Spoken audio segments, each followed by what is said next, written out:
Welcome to the Karma School of Business, a podcast about the private equity industry, business best practices, and real-time trends. I'm Sean Mooney, Blue Wave's founder and CEO. In this episode, we have an awesome conversation with Vinay Kashyap, partner with Mainsail Partners. Enjoy.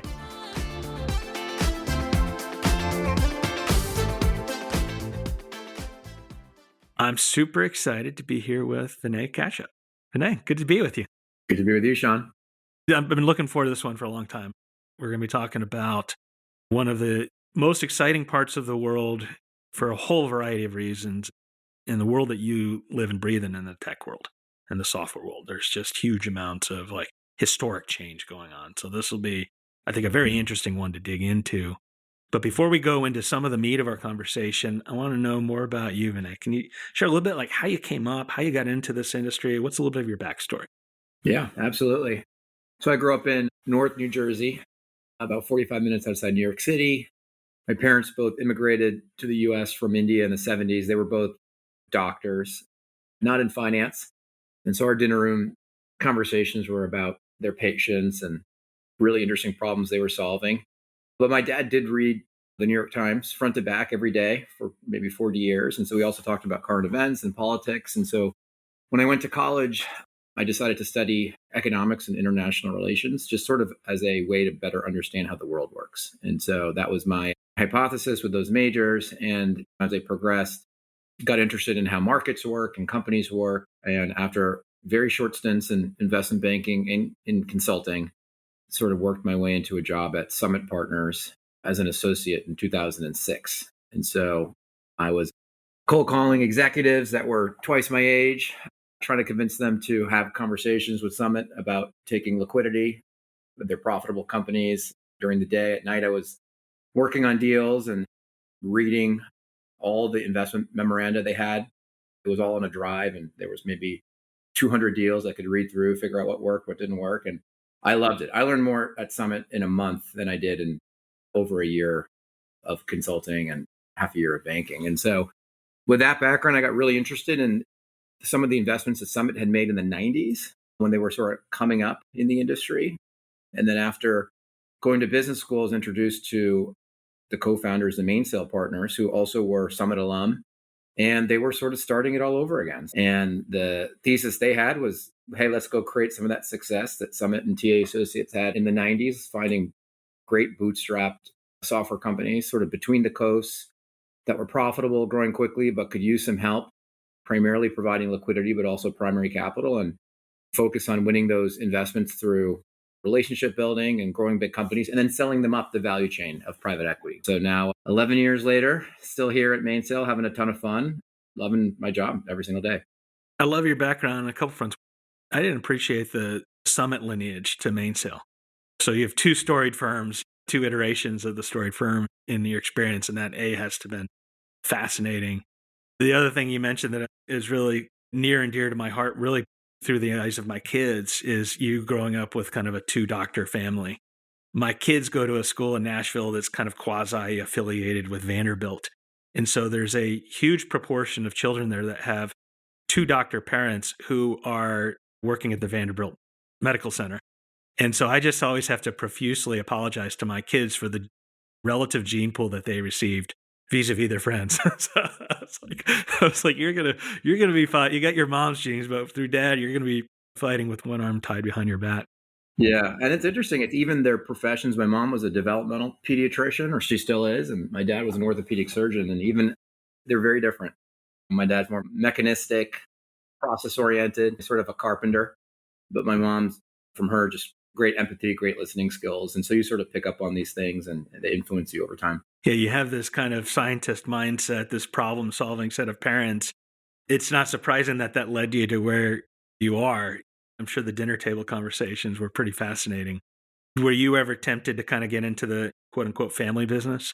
Yeah, my sister and I mean, my parents were very open-minded and basically told us, if you love science and biology, feel free to go down this path. But medicine's changed a lot.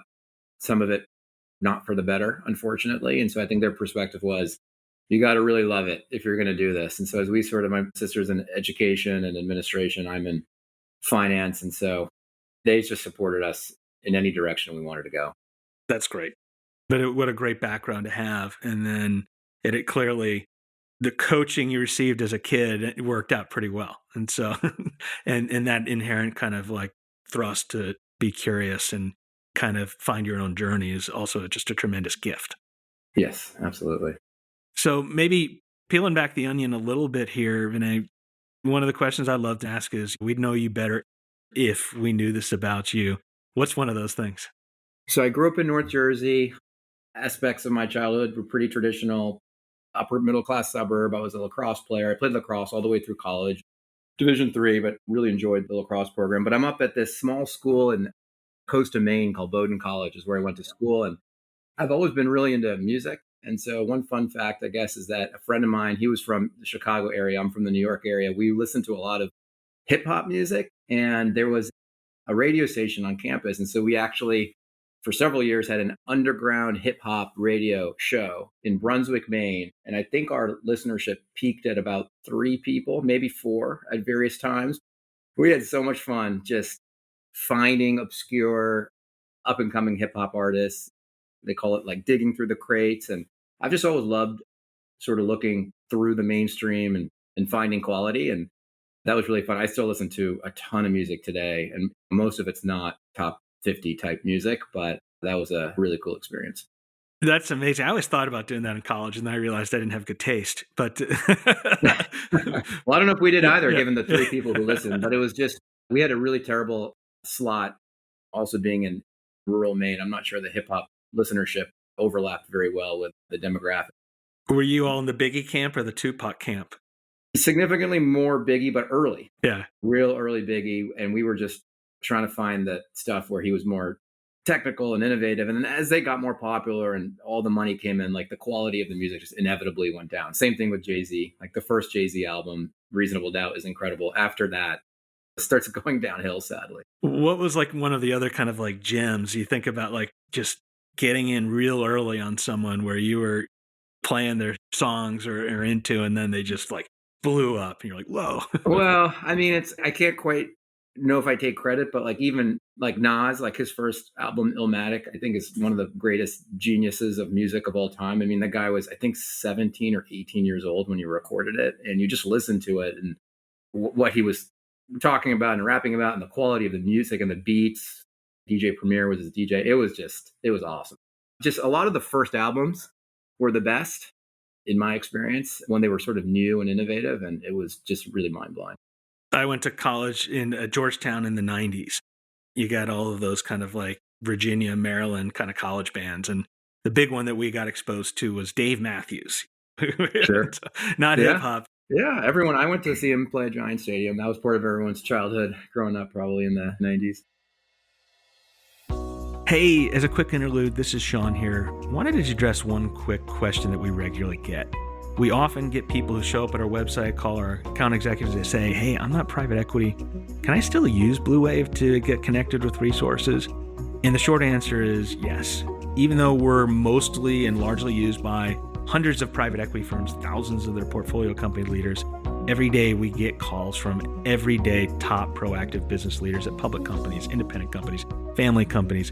So absolutely, you can use this as well. If you want to use the exact same resources that are trusted and being deployed and perfectly calibrated for your business needs, give us a call. Visit our website at bluewave.net. Thanks. Back to the episode. But I think that's a really cool story. You got to do the college radio story. And I like how it also kind of shows you're a kind of a seeker. You kind of find things and go through, and you can see where that kind of started from your youth to your radio show experience. And then inevitably these curiosities feed kind of who you become in later in life. And that's a really kind of neat connection there. And so, Vinay, if we were to maybe take it further, and one of the things that I did when I was in PE was inevitably I started building kind of a scorecard of like, here's what I'm looking for, because you're getting hundreds of sims, and like you need to have something at least as a starting point. You want to be careful that it's not kind of like blinding you to opportunity, but it's something to make the world smaller. And so I'm curious, through your experiences, do you have something that you look at when you're getting investment opportunities in terms of what you all think you can do to make that company a better version of itself? Yeah, absolutely. What I really love is, as I mentioned, I joined Mainsail 11 years ago. That scorecard has been very consistent, and we plan for it to remain consistent even as we grow the firm and the franchise. And so we get some SIMs, but very few. So most of what we're doing is going out there and proactively initiating conversations with early stage B2B software companies that are 1, 2, 3 million of ARR. And we sort of track them over time. And the most important, we look at three big things. The first is just growth. Like we have a saying at Mainsail, the best predictor of growth is growth. We start with just, is this company growing very quickly? And then our filter, because we focus on bootstrap companies that have raised very little outside capital, is if the companies are compounding revenue very quickly, then the products tend to be quite strong. And they mean that the products are getting pulled into the market, not pushed into the market. Usually there's very little go-to-market dollars. All the scarce resources that the bootstrap software entrepreneur has, they've put into product. And so then we go to product quality, depth of product, durability of the moats, customer value prop. And we really dig deep on the product. How much time did it take to create? How much workflow is in there? And that leads to our last sort of criteria, which is the entrepreneur that we'll get in business with, because ultimately these software companies are just a sort of manifestation of code of the entrepreneur's brain, right, and their experiences. And so we're mostly investing in vertical SaaS companies where the software is created by an entrepreneur who's coming out of that industry. So they worked in the construction industry. They worked in the veterinary industry. They start feeling a problem. They try to buy third-party software. Nothing exists, so they build it themselves. And that's the sort of entrepreneur we want to get in business with, because they're resourceful, they're creative, they're driven, they're competitive. And then we want the entrepreneur to also be open-minded and have a learning mindset. And so when we get those three boxes checked, growth, product quality, depth of product, which leads to hopefully a durable customer value proposition, and pricing power, then we look to, is this an entrepreneur that we want to work with, that we want to be in a business partnership that oftentimes ends up being a decade.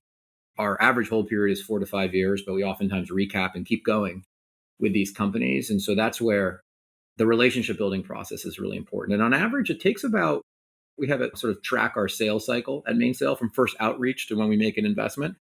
It's coming up on between 3 to 5 years. This year, our 4 new platforms were 5 years. And that's wonderful from both sides of the table. We get to know the entrepreneur, they get to know us. We enjoy it much better than getting a SIM and having to make a decision 2 months later. I really like that approach. One, the consistency of principles. I'm sure some of the things you look at over time maybe change as the world changes, but the consistency of the principle and then the long-term relationship building where you're like, we're going to go on some dates. We're going to meet each other, know each other. And if there's that mutual alignment of common goals, respect, trust, vision, then that's when the magic happens.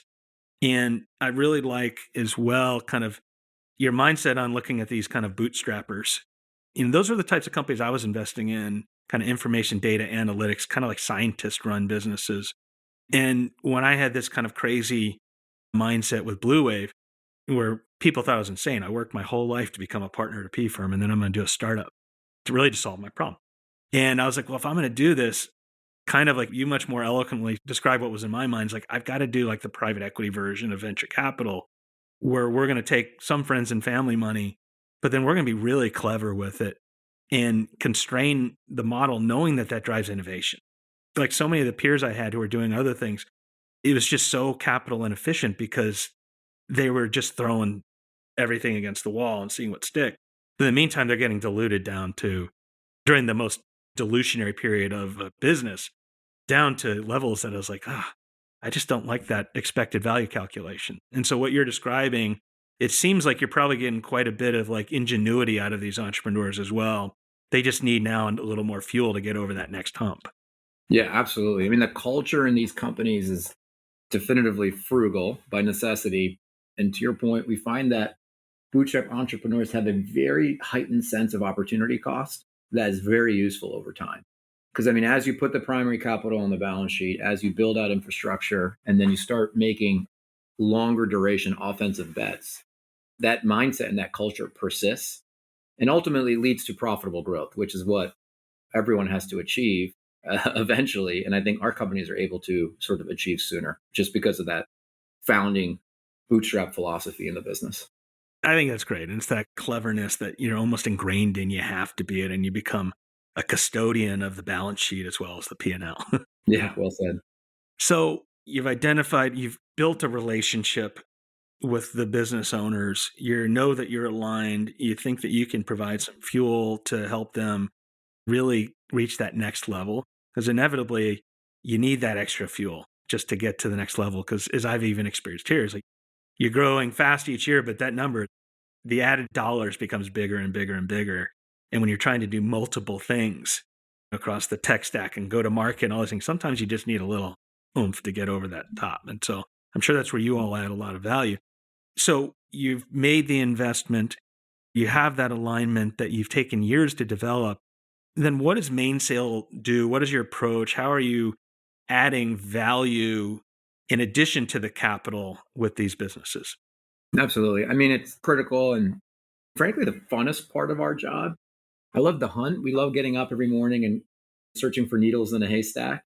It's really invigorating. But I think if you ask the investing partners at Mainsail, not just the operating partners, the thing that gets us most exciting is the business building and taking a company from 5, 10 million of revenue to 50 million of revenue. It's just really exciting. And so in terms of how we go about doing that, I mean, it starts with infrastructure and team building. And so a bootstrap software company generally has very little in the way of infrastructure and management team or a board of directors. And so we have to start with just putting in place a CRM, putting in place a marketing automation system, upgrading them potentially off QuickBooks onto a more robust ERP, and then start measuring data, right? You can't change what you don't measure. And so we're really focused on instrumenting the businesses early in our hold periods and then building out a team. On average, our companies probably end up recruiting something like 5 new executives and 2 to 3 independent board members in our hold period. And we actually have a captive talent agency at Mainsail that does the super majority of that, which is pretty unique. And so we've found over time, we'd like to just run our own recruiting and have our own talent database instead of relying on third-party recruiters. And it's been really advantageous. But then that team has to gel. They have to come together, right? So we're big believers in Jim Collins, get the right people on the bus. They have to start working well together. Once we do that, that takes about 12 to 18 months on average. Then you can start getting more offensive with the value creation and move from a reactive stance. Most bootstrap companies are reactive, right? They're reacting to inbound demand. They're reacting to customer requests for their product roadmap. Now we can be proactive. Now we can build out a BDR function. Now we can actually start spending more money on paid search. Now we can start going to more trade shows. And then now the product roadmap can also start being 1 year, 2 years out into the future. And we could start doing add-on acquisitions. And so it's sort of this posture of build the infrastructure, build the stability in the company, do that as quickly as you can. We recruit the management team for 50 million in revenue, even though we usually start at 5 to 10. And then we can start having fun on some more offensive strategic levers to really drive future growth. That's spot on in terms of even my own experience building a company. The things that you feel constrained by is because you're kind of constrained. There's no backstop, right? And so you're opening kind of the art of the possible with these teams. You're bringing in the talent. That's always the more calls we get for AI resources, we get a 2-to-1 call on people, because it's like, it's just, no matter what you need, it's the people that drive these businesses. And in terms of, you got the talent group within your organization, are there other areas within kind of your operations team that you're kind of bringing to bear? Yeah, absolutely. I mean, the way we've constructed our operations team, which at this point, it's 24 full-time W-2 employees at Mainsail, from partners down to analysts, is we've actually created a mirror of a software company with our operations team. So all the functional areas of a software team are covered at Mainsail through what we call center of excellence leaders. So we have, obviously, we talked about talent, we have finance, legal, we have go-to-market, which encompasses marketing, sales, and customer success, product, and technology. And we have leaders of all of these functional areas. A bunch of them came out of the portfolio doing a tour of duty inside Mainsail, and a bunch of them will end up back in the portfolio. So it's a pretty tactical organization. It's less of the McKinsey, BCG types. It's more of the practitioners. They've been in the seat. They've done 10 to 50 of ARR before. And then they can serve as a hub and spoke model we have 22 or so portfolio companies sharing best practices, engaging on tactical strategic projects. We do annual summits for each of our functional centers of excellence. And so it's really about making sure we're innovating, we're learning from each other. And being in San Francisco and in Austin, Texas, we also are in the ecosystems here.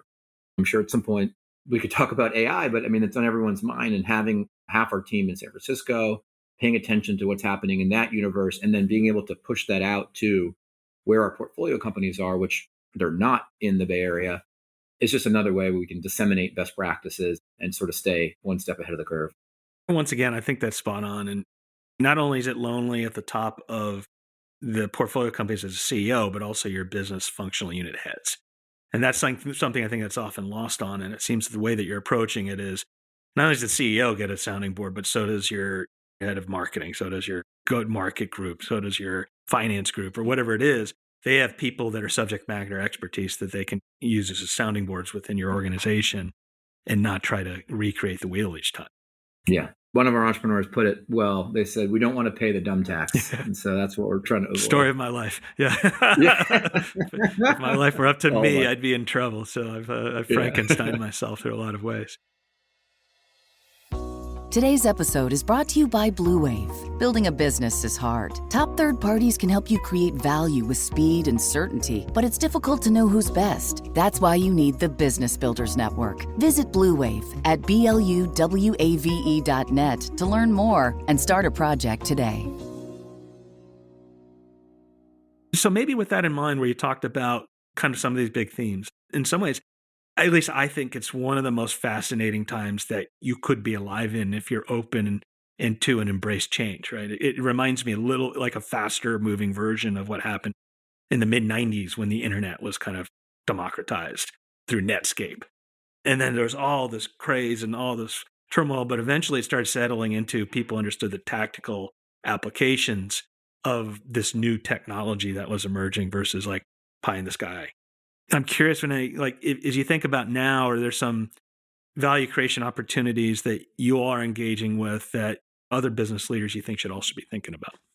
I think you're right in terms of just the pace of innovation and the speed of which these large language models are increasing their capabilities it's mind-numbing and it's hard to keep up with. And then the real question is, what does it mean, right, to our business here at Mainsail? So we think about it in three large buckets. One is, what does it mean for how we run our own firm, right? I think we always start with the premise that you got to eat your own dog food. And so if you're out there, recommending things to our portfolio company, we better be doing them ourselves. And so we're constantly looking at how can we use machine learning in our sourcing programs? How can we start using more generative AI? How can we generate co-pilots for our associates so that they can be innovative and automate all the mundane tasks that they're doing day to day? And so number one is, how do we utilize it inside Mainsail? How do we utilize it in our sourcing, underwriting, and portfolio support programs?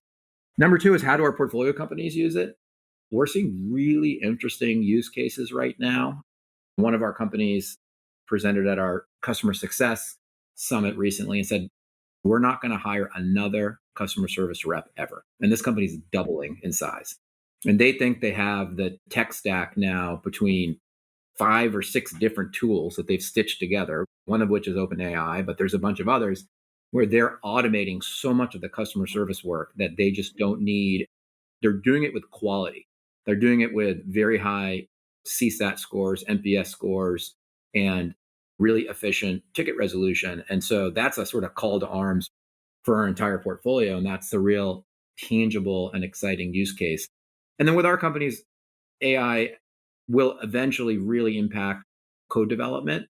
We're trying to figure that out. What does that mean for copyright? We're in the business of selling intellectual property as a software as a service set of companies. And so we just have to think through thoughtfully, how do you utilize these tools, increase developer productivity, but maintain clear IP ownership? Because ultimately that's what we're investing in. And that's what these companies are all about. And then the last thing we have to think about is 10, 20 years into the future, what does this mean for the end markets we're investing in? Which is equally interesting, right? So we're investing in end markets like I mentioned, construction, maybe a little bit less impact, but we're also investing in end markets like the legal industry. We sell software to mid-market law firms, a lot of impact, right? And so we're thinking about it across all three of these dimensions: Mainsail, the portfolio, and the end markets we invest in. And I think you're right. I think ultimately we believe it's a big wallet share expansion opportunity as more and more of these end markets can get automated with technology. And so we're quite excited about it, but the pace is fast. It's hard to keep up. And so it's also daunting at the same time. I'd love to get your perspective on this. The large language models, there's great applications around content, around coding, customer service, creative. If you listen to some of the OpenAI folks, they'll say it happened exactly opposite in the direction they thought it'd be: robotics, then middle, and then creative. And it was completely the flip side. And so same thing, if we go back to beginning of 23 and we were doing our budgeting and the request was, hey, we need 3 more copywriters for marketing content. And the challenge I put the team was like, well, why don't you try this thing called Jasper and try this thing called ChatGPT and see how that does. And the next thing you know, our content production went up 500% with 2 $20 a month subscriptions. And the writing was really good. It didn't take the artistry away from our content folks, but it just took the blank page away. And I think it's somewhere to start, whether you're a developer, whether you're a content writer, and then it's evolving into kind of these customer service agents. I was recently on a panel for another private equity firm's kind of internal forum, just because we see so much of this stuff. And this is a smaller kind of growth company as well. They had 6 people in their customer service kind of channel. And by using a self-built agent, they were able to reduce that to 3. And the response times were better. They were able to respond to more things faster. Customer service went up. NPS went up. And so these are things that are going to have profound changes. And for the business builders listening to this, I think half the people react, that's really scary. The other half are going to run towards it. And so how are you all working with your companies to kind of make sure their mindset, and by nature, I'm guessing because you're in the tech world, they probably have more of that like look forward mentality. But how do you kind of get them to have that mindset of we're going to run forward not only with today in mind, but 10 years in mind? It's a great question. And I think it goes back to, this is one of the advantages potentially of being part of a family, right, of innovative software companies versus being on an island. And so we just talk about it, right? I mean, we share these best practices. I mean, this forum where this portfolio company makes this bold statement, I'm not going to hire another CS rep. I mean, there's so many psychological factors that then come into play in terms of FOMO, fear of missing out. It drives our very competitive CEOs. And I mean, ultimately, if you don't adopt these tools, your P&L will be upside down. You'll get competed out of business, right? And so I think generally we're seeing a lot of pull through. We're seeing a lot of excitement. We're also seeing how can we embed these tools into our products themselves, right? So we've already done a lot with predictive. How do we do more with generative AI into the software products, given the end markets that we serve? Other than just talking about it, debating it, putting it out in the open over and over again, there's no silver bullet. Yeah, I think it's just, for a lot of people, you just have to take a step forward and then another step and another step. Don't even dare to look forward to when we all work for robots. I think that's going to be my, I think that'll be our kids' problem. Well, my kids want a robot. I mean, I think even there, us adults, we have so many biases, whether from Terminator or whatever. I'll tell you, all my 6-year-old son wants is a robot, more than anything in the world, in a very wonderful and optimistic way. It's coming, right? And so we're going to have to get out of the way at some point. If I can get out of like Sunday chores and like doing laundry, and if Elon can get that robot working, 100% I'm buying that thing. I totally agree. Absolutely. We'll see, fingers crossed, hopefully that's something in the near future, because I'm tired of doing the dishes at my house. With this in mind, the world is moving kind of so quickly here in an exciting way. And for people who kind of look forward, we talked about, it's one of the most exciting times in the world. The world, though, is in part because of a lot of this generative AI, and just because there's so much thought leadership going on, anyone can kind of now share their expertise. I'm curious, like, rather than maybe asking you what's one of your favorite books, how do you break through and consume the information, and not only on kind of business topics, but personal topics, and making sure you're staying up with the latest, but also feeding yourself and your brain and continuing to improve and evolve over time? Yeah, I mean, it's something that I think has been an evolution for me personally. I'd say it starts with I've always been innately curious, but I think that's an overstatement in that my own experience has been just my curiosity over time has waxed and waned, and it waxes and wanes on various topics, right? And I think what I've found is don't force it, right? And at some point, just having a backlog of information sources for me has been incredibly useful. And I guess what I mean by that, to make it more concrete, is, for example, like right now, I always like to read some fiction. I think it's really important. It fills me up, and I'll have something that's maybe a classic work of literature. I'll have something newer. I think it teaches empathy, and it's just is a wonderful way to go to bed at night, right? Is to read some really good literature. Then in addition, I'll have 10 podcasts downloaded at any given time across a variety of topics. We're on a podcast right now, but I mean, it's just been unbelievable, the explosion of high quality content through this medium. And so whether it's Lex Friedman or Peter Attia, I mean, find your interest area and then just pull the thread. And those long form 3-hour conversations, it's going to be really interesting how they compete with certain types of nonfiction books, because I've found that it's become a slight substitute for me. You go to the source, you go to the author, or you get to the crux of the argument. It needs to be long. The content needs to be 2-3 hours, but you can really get into the weeds. I still love reading biographies. And then also, I think you have to get out there. You have to like go out to dinner, meet friends, travel. And every time you get on a plane and get to the source of the information, this is why we still attend a lot of trade shows. You can't replicate that scuttlebutt from talking to a set of competitors at a trade show. It's just, that's not written down somewhere. That's not on a TGIS or CapIQ transcript. In the investment business, we're in the information asymmetry business. And so ultimately, I mean, in the private markets, we can do this. You need to be searching for information that others don't have. That's what we do at Mainsail with our database, 22 years of gathering information on small privately held companies. And then that's what you should do in your personal life. And just, I also am an avid note taker. I use Evernote religiously, and I must have 2,000 Evernotes or something. And it's like, I'll have them on just different people that I find interesting. And then every time they say something, I'll just jot it down. And then you can go back and read it and then pull threads. But I do think that the note taking, at least for me, helps me digest what I'm hearing and what I'm listening to.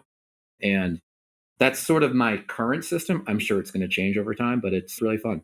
I love that. And it's interesting, I think, as you think about where we are in kind of humanity and the evolution that we're constantly going on. And I personally think we're just on this long and very purposeful and ongoing kind of progression towards essentially being a cyborg.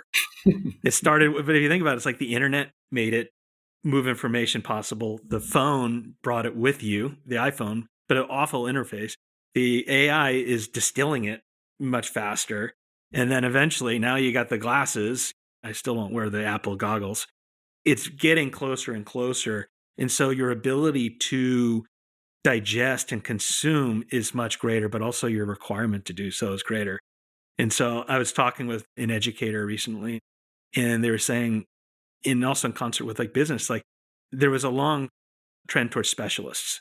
And there's a big question about, is it really the liberal arts education back in vogue now?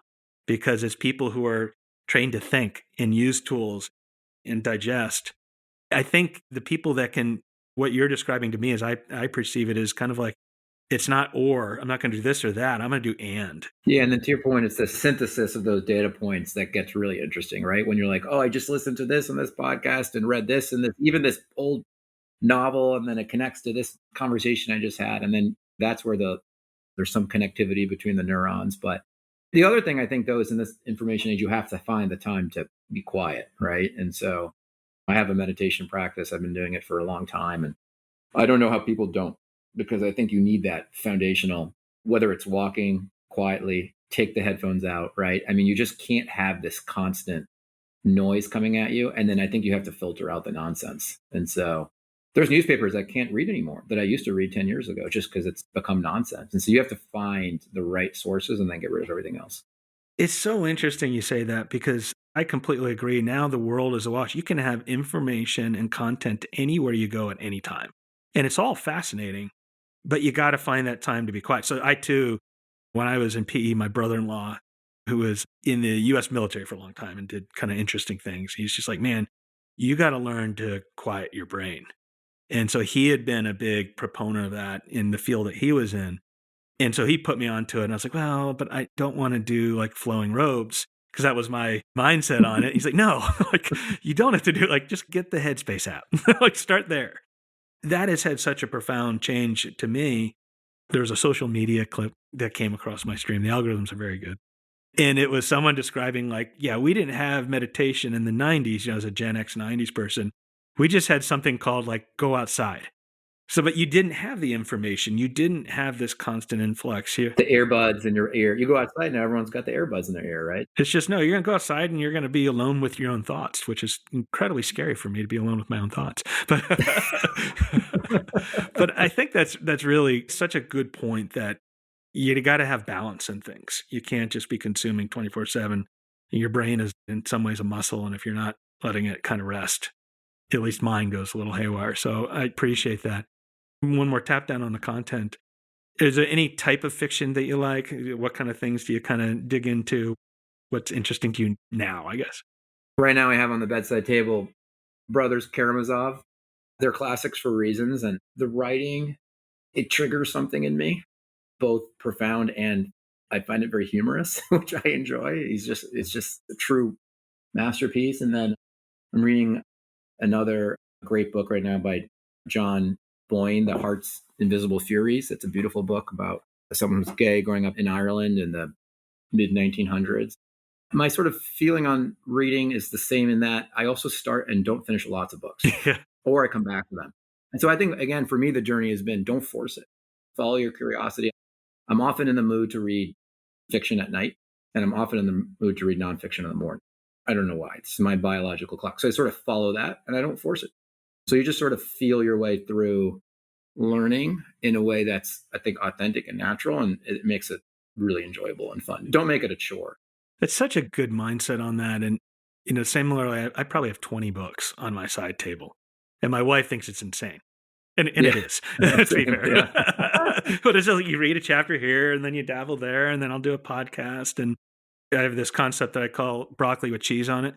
And so it's like, it's good for you, but it tastes good. So I also love historical fiction.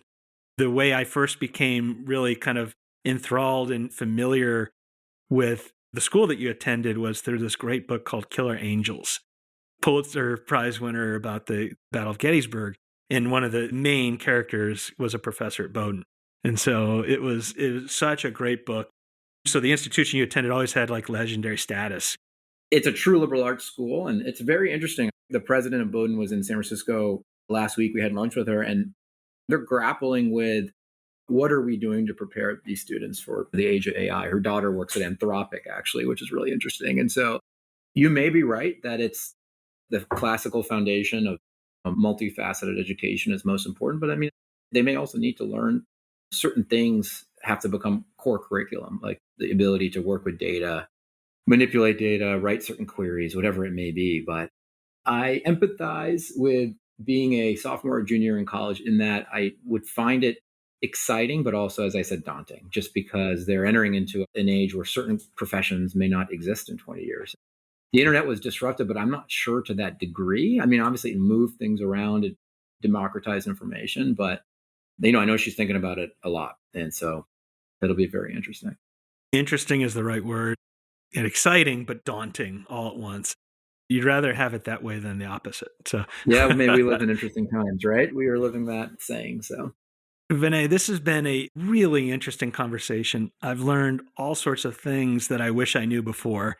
And so that's a tremendous gift, and B, super appreciated. So thank you very much for spending the time and sharing your insights, perspectives, and teaching us more about what you all do so well. Thank you, Sean. Thanks for having me.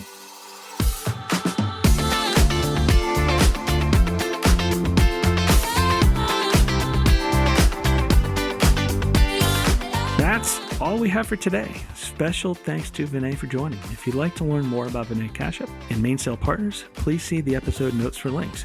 Please continue to look for the Karma School of Business podcast anywhere you find your favorite podcasts. We truly appreciate your support. If you like what you hear, please follow, 5-star rate, review, share, all that fun stuff. This is a free way to support the show, and it really helps us when you do this, so thank you in advance. In the meantime, if you want to be connected with the world's best-in-class, private equity-grade professional service providers, independent consultants, interim executives that are deployed and trusted by the best business builders in the world, and you can do the same, give us a call or visit our website at www.bluewave.net. That's BLUWAVE, and we'll support your success. Onward.